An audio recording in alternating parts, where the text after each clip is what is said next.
একটা বিষয় লক্ষ্য করছেন কি, আমাদের উপদেষ্টারা যে সংস্কারের ব্রত নিয়ে ক্ষমতায় বসলেন, সেই সংস্কারটা পুরোটাই চট্টগ্রাম কেন্দ্রিক। সেন্ট মার্টিনে সাধারণ পর্যটকের যাতায়াত নিষিদ্ধ করলো, মায়ানমারের রাখাইন প্রদেশে ওনারা একটা করিডোর দিচ্ছে, চট্টগ্রাম বন্দরকে ওনারা একটা বিদেশি কোম্পানির হাতে তুলে দিচ্ছেন।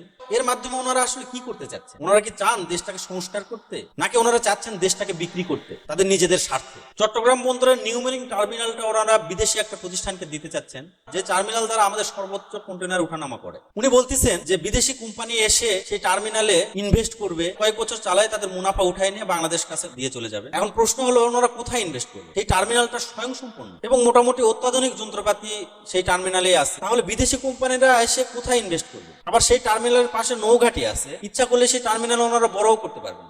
আমাদের আরো বেশ কিছু টার্মিনাল কিন্তু আছে, বে টার্মিনাল আছে, লালদিয়ার চরে একটা টার্মিনাল আছে।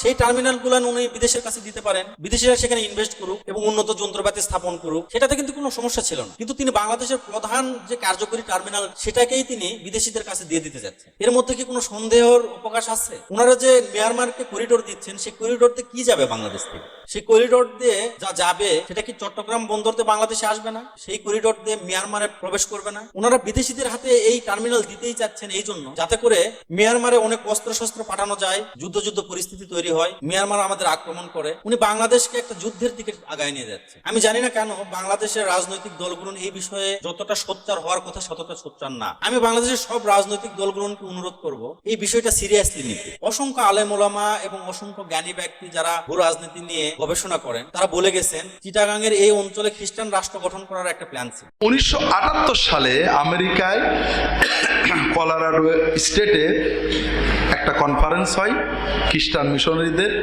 North American conference on Muslim evangelization, মুসলমানদের খ্রিস্টান বানানোর ব্যাপারে উত্তর আমেরিকার মহাসম্মেলন।